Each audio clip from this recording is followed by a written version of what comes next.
성경 말씀 로마서 13장 11절 말씀부터 14절 말씀까지 같이 봉독하도록 하십시다. 또한 너희가 이 시기를 알거니와 자다가 깰 때가 벌써 되었으니 이는 이제 우리의 구원이 처음 믿을 때보다 가까웠음이니라. 밤이 깊고 낮이 가까웠으니 그러므로 우리가 어두움의 일을 벗고 빛의 갑옷을 입자. 낮에와 같이 단정히 행하고 방탕과 술 취하지 말며 음란과 호색하지 말며 쟁투와 시기하지 말고 오직 주 예수 그리스도로 옷 입고 정욕을 위하여 육신의 일을 도모하지 말라. 아멘. 우리 지금 주님 오실 날이 가까웠기 때문에 우리가 깨어서 해야 될 일에 대해서 말씀을 상고하고 있습니다. 그래서 12절에 보면 밤이 깊고 낮이 가까웠다. 예수님 재림하실 때가 가까웠으니까 어두움의 일을 벗고 빛의 갑옷을 입자라고 말씀하셨고, 13절에는 낮에와 같이 우리가 단정히 행하고 방탕과 술 취하지 말고 음란과 호색하지 말고 쟁투와 시기하지 말라라고 구체적인 부분들을 말씀을 하셨습니다. 이제 14절에는 이제 결론적인 말씀으로 큰 틀에서의 원칙을 지금 우리에게 말씀을 하십니다. 오직 주 예수 그리스도로 옷 입고 예수 그리스도와 믿음으로 하나가 되어서 우리 가운데 역사하시는 하나님의 말씀을 마음에 새기고 순종하라는 거죠. 그 순종이 정욕을 위하여 육신의 일을 도모하지 말라. 기준이 이게 내 육신의 욕심을 위해서 하는 일인가 아닌가 그걸 판단을 하고 개인적인 욕심이나 뭐 어떤 하여튼 세상의 것을 추구하는 그런 정욕 때문에 육신의 일을 힘쓰지 말라. 그러니까 반대로 영적으로 하나님 말씀을 늘 기억을 하고 하나님의 뜻을 생각하고 하나님 중심으로 우리가 분별하고 하나님의 일을 감당해야 된다는 사실을 결론적으로 합니다. 근데 오늘 여기 14절에 오직 주 예수 그리스도로 옷 입고 우리가 예수님과 하나가 되는 이제 그 믿음으로 하나가 되는 것을 말씀을 하셨는데, 우리 예수님의 이름을 지금 세 가지로 말씀을 하셨죠. 주 예수 그리스도. 그 이름이 우리에게 주시는 중요한 교훈들이 있죠. 그 이름이라는 것은 그 상대방과 나와의 그 관계를 설정하는 중요한 의미가 있죠. 아버지, 그러면 아들. 이제 이런 관계를 지금 이야기를 하는 겁니다. 그래서 주 예수 그리스도 이 세 가지 호칭은 예수님과 우리와의 관계를 지금 교훈을 하시는 말씀입니다. 그래서 이름을 통해서 예수님과 나와의 관계가 어떤 관계인가를 명확하게 우리가 설정을 하면 그 관계 벗어나지 않도록만 우리의 행동과 생각과 뜻들을 지키면 믿음 안에서 우리가 잘 순종하게 되는 결과를 가져온다는 거죠. 그래서 오늘 그 예수님의 이름에 대해서 우리 말씀을 좀 상고를 하도록 하십시다. 여기 주 예수 그리스도, 주라 그랬습니다. 주, 큐리오스인데 주인이라는 뜻입니다. 주인. 하나님 우리의 주인이죠. 왜 주인입니까? 창조주시기 때문에, 그죠? 천하 만물을 창조하셨기 때문에 이게 다 하나님의 것이라는 거죠. 그 예수님도 주가 되신다는 겁니다. 우리의 주인이십니다. 그 주인이 되시는데, 물론 큰 의미에서 천하 만물을 창조하신 하나님, 창조주 되신다는 그 의미가 있죠. 그래서 골로새서 1장 15절에 보면 그는 보이지 아니하시는 하나님의 형상이요 모든 창조물보다 먼저 나신 자다. 예수님의 그 관계, 예수님의 존재에 대한 것을 우리가 아주 정확하게 설정을 해야 되는데, 알아야 되는데, 문제가 뭐냐 하면 예수님은 하나님이시면서 또 뭐가 있습니까? 인성이 있다는 거죠. 사람으로 이 땅에 오셨다는 거죠. 그래서 하나님은 그냥 영원하신 하나님의 존재로 그냥 존재하셨고, 예수님은 하나님으로 계시다가 이 땅에 우리와 똑같은 인간으로 오셨기 때문에 이제 우리가 좀 혼란이 오기 시작을 하는 거죠. 그래서 관계를 잘못 설정하면 인간 예수님에 대한 관계만 자꾸 중요하게 생각을 하고 하나님의 예수님의 신성을 막아버리고 끊어버리면 문제가 생기죠. 또 인간으로 오신 예수님을 인정을 안 하고 신이신 하나님만 자꾸 주장을 하면 구속의 사역이 이루어지지 않습니다.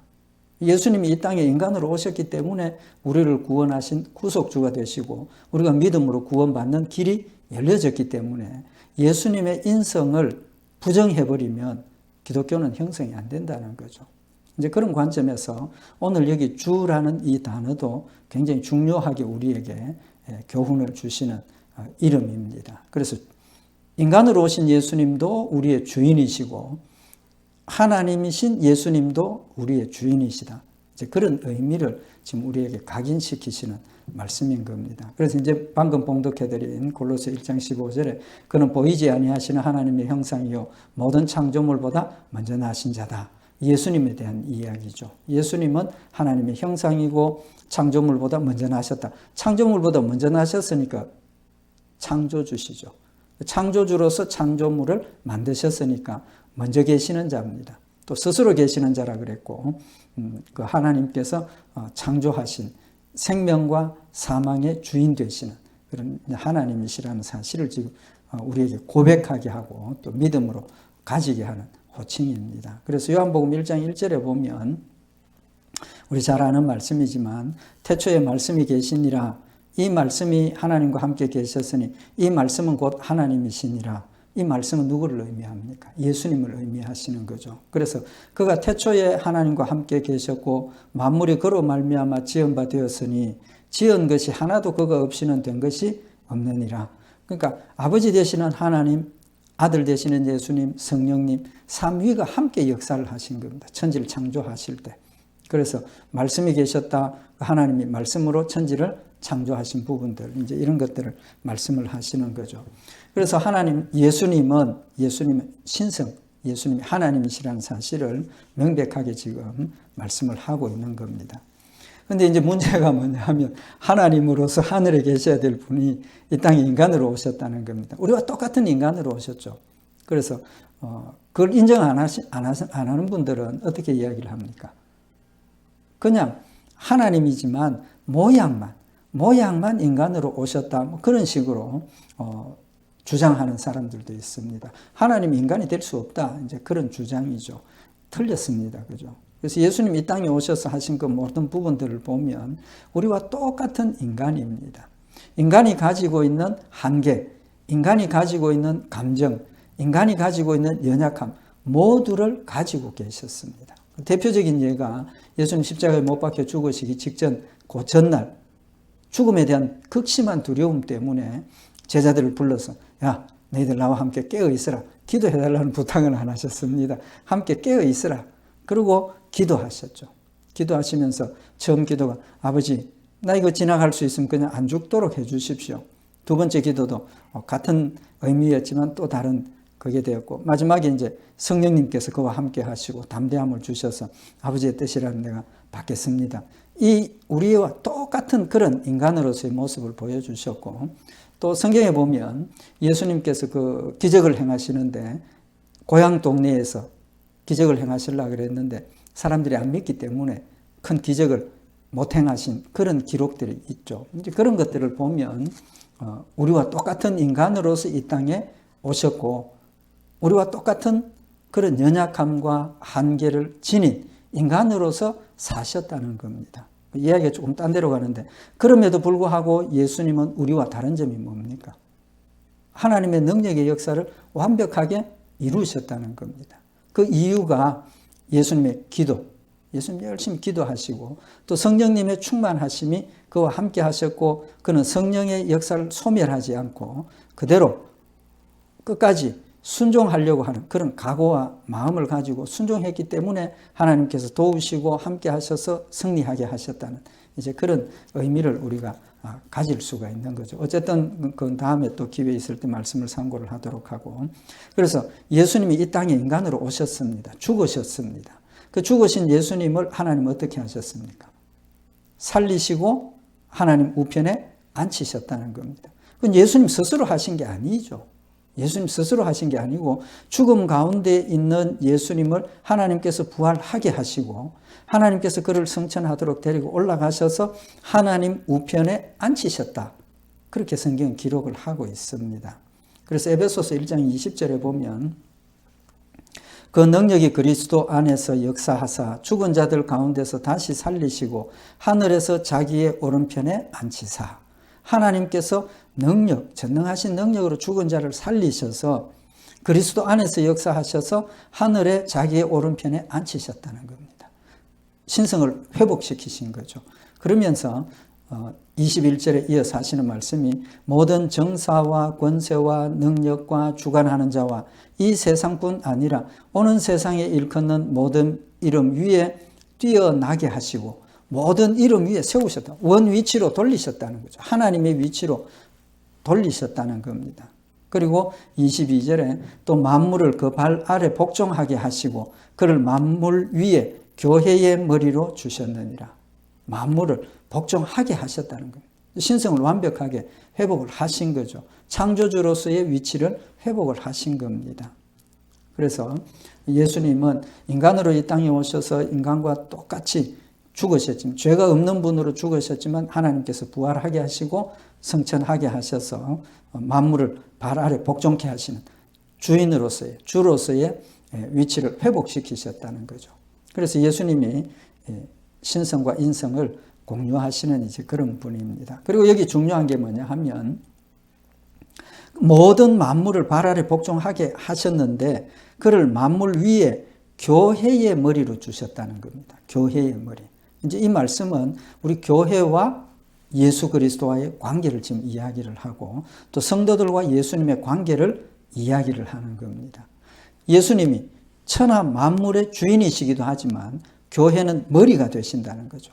주인과 머리가 뭐 같은 의미이기는 하지만 머리라는 그 의미는 좀 더 구체적인 예수님의 역할을 지금 우리에게 말씀을 하시는 거죠. 그래서 에베소서 1장 23절에 이어서 교회는 그의 몸이니 우리 자체 예수님과 우리와의 관계를 이야기를 하는 겁니다. 우리는 교회의 몸, 그러니까 예수 그리스도의 몸입니다. 교회의 머리가 예수님이고 우리는 지체니까 몸이죠. 그래서 만물 안에서 만물을 충만케 하시는 자의 충만이니라. 우리는 예수님과 하나가 되어서 우리도 충만한 자가 되었다는 겁니다. 거룩한 자가 되었다는 겁니다. 그래서 생명의 주인이 되시는 또 전능하신 하나님이 우리의 머리가 되셨으니까 우리도 다시 말하면 우리도 완벽한 하나님의 지체가 되었다는 거죠. 그래서 그동안 말씀을 상고를 했지만 하나님께서 내가 너와 함께 하고 있다. 너는 이 내 힘을 의지하고 가서 하나님의 일을 하라. 내 힘이 아니라는 겁니다. 우리의 힘이 아니라는 겁니다. 하나님이 내 안에 계시고 예수님 내 안에 계시고 성령님 내 안에 계셔서 내 힘으로가 아니라 하나님의 힘으로 하도록 하셨다는 겁니다. 그래서 예수님과 우리와의 관계는 연합체입니다. 유기적인 연합체죠. 살아서 움직이는 연합체라는 겁니다. 우리가 어떤 일을 하면 적시로 거기에 대한 하나님의 역사가 이어서 함께 일어나는 그런 관계를 지금 이야기를 하는 거죠. 그래서 에베소서 4장 15절 16절에 오직 사랑 안에서 참된 것을 하여 범사에 그에게까지 자랄지라. 그는 머리니 곧 그리스도라. 그에게서 온몸이 각 마디를 통하여 도움을 입음으로 연락하고 상합하여 각 지체의 분량대로 역사하여 그 몸을 자라게 하며 사랑 안에서 스스로 세우느니라 라고 말씀을 하셔서 그리스도와 우리가 하나가 되어서 자란다는 것, 신앙이 자라는 겁니다. 또 우리 성도들이 나와 하나님, 나와 예수님, 또 성도들 각자가 하나님과 예수님 이렇게 각자가 다 연결이 되고 우리도 옆으로 수평적으로 연결이 되어서 나에게 오는 도움이 누구에게도 갑니까? 옆에 성도들에게도 같이 가고 다 공유한다는 거죠. 공유하고 나누어서 서로 각자의 맡은 역할대로 하나님의 일을 감당해서 온 지체가 하나가 되는 이제 그런 역사를 말씀을 하고 있는 겁니다. 온 다음에 또 더 자세하게 말씀을 상고를 하도록 하고 중요한 것은 우리의 신앙이 어디까지 자라야 됩니까? 머리 대신 그리스도에게까지 자라야 된다는 사실을 말씀을 하시고 우리 온 성도들이 그리스도를 중심으로 하나가 되었기 때문에 서로 협력하고 돕고 연락하고 상합한다. 서로 이렇게 교제하고 또 하나가 되어서 각 지체의 분량대로 역사해서 하나님 맡겨주신 분량이 다 다르다는 겁니다. 다 다르기 때문에 자신이 맡은 분량 안에서 열심히 각자가 다 맡은 자리에서 열심히 충성을 하면 전체가 온전한 지체를 이룬다라는 사실을 말씀을 하고 있는 겁니다. 그래서 예수님과 우리가 하나가 되었다는 것.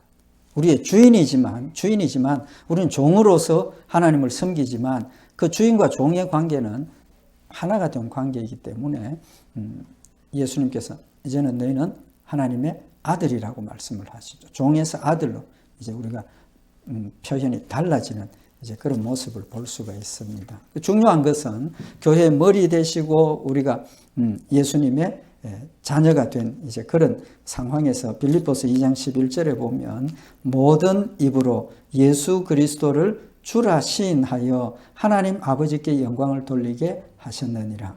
우리 인간의 제일 되는 목적이 하나님을 영화롭게 하는 건데 그 영화롭게 하는 일이 뭐 다 순종하고 이런 거죠. 출발이 어디냐 하면 예수 그리스도를 주로 시인하는 것. 예수 그리스도를 나의 구주로 믿는 믿음 그 자체가 하나님께 영광을 돌리는 일이 된다는 사실을 말씀을 하고 있는 겁니다. 그래서 예수님과 우리의 관계는 믿음의 관계입니다. 믿음으로 우리가 그리스도 안에 예수님이 내 안에 계시는 그런 역사가 되었고 그래서 골로새서 2장 6절에 보면 그러므로 너희가 그리스도 예수를 주로 받았으니 그 안에서 행하되 예수님과 우리와의 관계가 예수님 나의 주가 되신다는 그 고백은 우리의 삶이 그 안에서 행하는 삶이 되어야 된다는 겁니다. 그 주라는 그 고백이 중요한 것이 예수님과 나와의 관계가 주인이고 나는 속해 있는 그런 하나님의 것이 되고 하나님의 종이 되고 하나님의 자녀가 되었으니까 그 안에서 행해야 된다는 겁니다. 그럼 그 안에서 행한다는 것은 어떤 의미가 됩니까? 믿음이죠. 믿음. 내가 그리스도 안에 가는 것은 믿음밖에 없습니다. 믿음이 예수 안에 행하게 하는 그런 관계라는 사실을 말씀을 하시고 골로새서 2장 7절에 그 안에 뿌리를 박으며 세움을 입어 교훈을 받은 대로 믿음에 굳게 서서 감사함을 넘치게 하라. 그래서 믿음으로 그 안에 뿌리를 박으라 그랬습니다. 예수 그리스도 안에 뿌리를 박으라는 거죠. 예수님이 곧 말씀입니다. 그래서 우리가 말씀 가운데 믿음으로 하나님의 말씀을 받아서 그 말씀을 죽도록 순종하는 그런 역사가 있어야 된다는 사실을 주라는 이름을 통해서 우리에게 교훈을 하시는 거죠. 두 번째로 이제 예수. 이 예수라는 이름의 뜻이 뭐냐 하면 구속주시다, 구원하신다 그런 뜻입니다. 이제 다 아시지만 마태복음 1장 21절에 하나님께서 천사를 보내서 마리아에게 아들을 낳을 거다라고 말씀을 하시면서 이름을 말씀을 하시죠. 예수라 하라 그랬습니다. 그래서 마태복음 1장 21절에 아들을 낳으리니 이름을 예수라 하라. 이는 그가 자기 백성을 저희 죄에서 구원할 자이심이니라. 예수라는 이름을 통해서 예수님의 존재가 예수님의 이 땅에 오신 목적이 자기 백성을 죄에서 구원할 자라는 것을 알려주시는 거죠. 구속주라는 겁니다. 그래서 이 히브리 말로 예수인데 이걸 헬라어로 음력을 해서 이제 예수가 이제 우리말 성경은 그냥 예수, 영어 성경에는 또 지저스 뭐 이런 식으로 발음은 조금 다르지만 그걸 각자 그 히브리 원어의 발음을 그대로 이제 표현을 한 겁니다. 그래서 예수는 여호와는 도움이시다, 구원이시다 이제 그런 뜻이고 더 구체적으로 예수 그리스도에게 이름을 주신 내용은 우리 죄를 구속하시는 분이다, 구원하실 분이다 이제 그런 의미가 있죠. 이 이름 역시 우리를 구속한다는 그 의미 역시 우리와 예수님의 관계를 지금 이야기를 하는데 구약 성경에 보면 하나님께서 이스라엘 백성들을 너는 내 것이라 그러시죠. 내 것이라 그럽니다. 그 유래가 어디에서부터 출발이 됩니까? 출애굽에서부터 시작이 되죠. 출애굽하실 때 이스라엘 백성들을 애굽에서 구출해내기 위해서 애굽에 여러 가지 재앙을 내리시다가 제일 마지막에 내리는 재앙이 애굽에 있는 모든 생물의 초태생, 장자는 죽인다라고 말씀을 하시고 그 밤에 이스라엘 백성들에게 어린 양을 잡아서 피를 문설주에 바르고 그 집 안에 있으라고 말씀을 하시고 그 집 안에 있었던 사람들은 장자라도 안 죽고 넘어간 겁니다. 그러니까 초태생을 죽일 때 안 죽였으니까 살려주셨으니까 그 살아있는 건 누구 겁니까? 하나님의 것이 된다는 거죠. 개념이 그런 개념입니다. 그러니까 다 죽일 때 이것만 살려두었으니까 살려둔 것은 하나님의 것이다. 창조의 의미하고 비슷한 그런 의미를 가지게 되는 거죠. 그래서 초태생은 하나님의 것이다. 이제 그렇게 말씀을 하시죠. 그래서 출애굽기 13장 2절에 보면 이스라엘 자손 중에 사람이나 짐승이나 무릇하고 초태생은 다 거룩히 구별하여 내게 돌리라. 이는 내 것이니라. 그러니까 살려두었으니까 살려두신 목적은 하나님의 것으로서 누구를 위해서 살라는 겁니까? 하나님만 위해서 살라는 겁니다. 하나님만 위해서 살아라. 그래서 하나님의 것이라는 그 의미를 정확하게 우리에게 깨우쳐 주시는 내용이 뭐냐 하면 출애굽기 34장 20절에 보면 나귀의 첫 새끼는 어린 양으로 대속할 것이요 그렇게 아니하려면 그 목을 꺾을 것이며 그랬습니다. 나귀를 첫 새끼 나면 그걸 어린 양으로 대속하라는 겁니다. 예수님이 십자가에 못 박혀 죽으시고 대신 죽으신 것처럼 어린 양으로 이 나귀의 첫 새끼 생명을 어린 양을 죽여서 이 나귀 첫 새끼가 죽어야 될 것을 대신 죽도록 하라는 겁니다.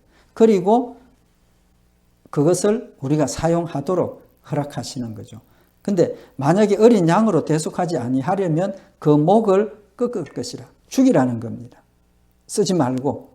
그 의미가 뭡니까? 인간이 쓰기 위해서는 쓰지 말라는 겁니다. 대속해서 하나님의 것이 되었기 때문에 전적으로 하나님의 일만 하도록 하셨기 때문에 하나님의 일을 하든지 아니면 죽이든지 이제 그런 의미를 말씀을 하시는 거죠. 그래서 이 초태생의 대표가 누가 됩니까? 레위 지파가 되는 거죠. 이스라엘 12지파 중에 레위 지파를 이 대속의 지파로 택하셔서 초태생들이 이스라엘 나라 백성들 첫 아들은 전부 하나님께 드려서 그들이 온전히 하나님만 섬기도록 해야 되는데 하나님 그렇게 하시지 않고 레위 지파를 그 전체 초태생들을 대표해서 레위 지파를 대신에 구별하신 겁니다. 그래서 레위 지파들은 하나님께서 기업을 주시지 아니했죠. 세상에 기업을 주시지 않고 온전히 하나님의 일만 하도록 구별을 하신 겁니다. 제사장으로서 성전을 관리하는 것, 성가대 하나님의 일만 하도록 만드신 거죠. 그러면 여기 예수, 우리의 구속자, 또 나를 구속하셨으니까 나는 누구의 것이 됐습니까? 하나님의 것이 되었다. 이제 그런 개념을 지금 이야기를 하는 겁니다. 그래서 출애굽기 15장에 보면 19장 5절에 보면 세계가 다 내게 속하였나니 너희가 내 말을 잘 듣고 내 언약을 지키면 너희는 열국 중에서 내 소유가 되겠고 너희가 내게 대하여 제사장 나라가 되며 거룩한 백성이 되리라. 이스라엘 백성들 자체를 제사장 나라로 세우셨다는 겁니다. 그건 레위 지파로 세우셨다는 거죠. 초태생을 대신하는 그런 지파로 세우셨다는 겁니다. 그래서 너희는 열국 중에서 내 소유가 되었다. 결국은 예수님이 나를 대신해서 십자가에 못 박혀 죽으셨기 때문에 나는 하나님의 것이 되는 겁니다. 그러니까 나의 주인이 되시고 나의 구속주가 되셨다는 거죠. 그러니까 나는 누구를 위해서 살아야 됩니까? 하나님만 위해서 살아야 되는 겁니다. 그러니까 결국은 우리 성도들이 제사장이라는 뜻은 뭐냐 하면 우리 성도들은 하나님만을 위해서 살아야 되는 구별된 백성이라는 그런 의미를 지금 말씀을 하시는 거죠. 그래서 예수님 이렇게 우리가 호칭을 부를 때는 뭘 기억을 해야 됩니까? 나는 하나님의 것이 되었다. 거룩한 백성이 되었다. 그래서 하나님께서 너희는 거룩한 백성이 되었으니까 세상하고는 구별하라라고 말씀을 하시고 우리 성도들이 믿지 않는 자들과 함께 멍에를 매지 말라. 같이 사업이나 이런 거 하지 말라. 그렇게 말씀을 하시고 구별된 삶을 우리에게 말씀을 하시는 거죠. 그래서 우리에게 하나님의 소유이기 때문에 우리는 온전히 하나님의 일만 해야 된다라고 말씀을 하시고 또 다른 의미는 뭐냐 하면 나는 하나님의 소유가 되었기 때문에 하나님이 철저하게 나를 보호하시고 지키시고 사랑을 베풀어 주신다는 사실을 말씀을 하시는 겁니다. 그래서 이사야 43장 1절에 보면 야곱아 너를 창조하신 여호와께서 이제 말씀하시니라 이스라엘아 너를 조성하신 자가 이제 말씀하시느니라 너는 두려워 말라 내가 너를 구속하였고 내가 너를 지명하여 불렀나니 너는 내 것이라 그러시면서 네가 물 가운데로 지날 때에 내가 함께 할 것이라 강을 건널 때에 물이 너를 침몰치 못할 것이며 네가 불 가운데로 행할 때에 타지도 아니할 것이요 불꽃이 너를 사르지도 못하리니 대저 나는 여호와 내 하나님이요 이스라엘의 거룩한 자요 내 구원자임이라. 구원자 예수 구원자임이라. 내가 애굽을 너의 속량물로 구소와 스바를 너의 대신으로 주었노라. 하나님께서 우리를 하나님의 것이라고 하시고 지켜주시고 보호해 주시고 함께 하시면서 우리에게 그 힘을 주셔서 하나님의 일을 온전히 행하라고 지금 명령을 하시는 의미를 우리에게 교훈을 하시는 거죠. 그래서 예수님께서도 그 구속한 자 하나님의 것이라는 그런 의미를 요한복음 6장 37절에 보면 아버지께서 내게 주시는 자는 다 내게로 올 것이요 아버지께서 내게로 주신 자 택한 백성들 하나님의 택한 백성들은 예수님께 다 주셔서 우리는 예수님의 것이 되었고 아울러서 하나님의 것이 되었다는 겁니다. 또 요한복음 17장 6절에 세상 중에서 내게 주신 사람들에게 내가 아버지의 이름을 나타내었나이다. 저희는 아버지의 것이었는데 내게 주셨으며 저희는 아버지의 말씀을 지켰나이다. 하나님의 것을 예수 그리스도의 구속의 사역을 통해서 예수님께 맡겨주셨고 우리는 예수님이 나의 구속주가 되셨고 그래서 우리는 예수님께 속한 자가 되었고 우리는 거룩한 자로서 하나님만 사랑하고 하나님을 영화롭게 하고 하나님의 뜻을 이루어야 한다는 사실을 우리에게 교훈을 하고 있는 겁니다. 그리고 이 구속주의 중요한 교훈 중에 하나가 하나님과 우리를 화목하게 했다는 거예요. 죄 때문에 하나님과 우리가 단절이 되고 우리가 하나님을 만날 수도 없고 하나님을 만나면 죽을 수밖에 없는 그런 관계에 있었지만 우리의 죄를 정하게 하시고 그래서 하나님과 원수가 되었던 우리를 하나님과 화목하게 하셔서 이제는 자유롭게 만나게 하시고 대면하게 하시고 하나님의 뜻을 깨닫게 하시고 하나님의 일을 행하게 하셨다는 사실을 말씀을 하시는 겁니다. 그래서 골로새서 1장 21절에 전에 악한 행실로 멀리 떠나 마음으로 원수가 되었던 너희를 이제는 그의 육체의 죽음으로 말미암아 화목케 하사 너희를 거룩하고 흠없고 책망할 것이 없는 자로 그 앞에 세우고자 하셨다. 하나님과 화목해서 하나가 되었다는 사실을 우리에게 교훈을 하시는 겁니다. 여기까지 오늘 하십시다. 그리스도에 대한 부분은 다음 수요일에 더 말씀을 참고를 하고 주 예수 나의 주인이 되시고 나의 구속자가 되셔서 우리는 철저하게 누구의 것입니까? 하나님의 것이라는 것. 다시 한번 마음에 새겨서 하나님의 것이니까 하나님이 원하시는 대로 사용될 수 있도록 쓰임받을 수 있도록 믿음으로 우리의 모든 것들을 하나님께 맡기고 따라가고 또 하나님 보호하심을 감사하고 담대하게 우리 순종하는 성도들이 되시기를 바랍니다. 기도드리십시다. 사랑의 하나님 아버지 죄로 말미암아 죽을 수밖에 없었던 저희들을 사랑하셔서 독생자 예수 그리스도를 이 땅에 보내시고 나를 대신해서 나의 죄를 속하시고 십자가에 죽으심으로 믿음으로 주의 나라의 백성이 되게 하시고 하나님의 거룩한 아들이 되게 하심을 다시 한번 마음에 새기게 하시고 감사하게 하시고 하나님 소유가 되었고 하나님의 자녀가 되었으므로 하나님의 뜻대로 주님 말씀대로 순종하며 승리하는 저희들 되도록 주님 늘 이끌어 인도하여 주시옵소서. 함께 하시고 지키실 줄 믿고 감사드리오며 우리 주 예수 그리스도의 이름으로 기도드리옵나이다. 아멘.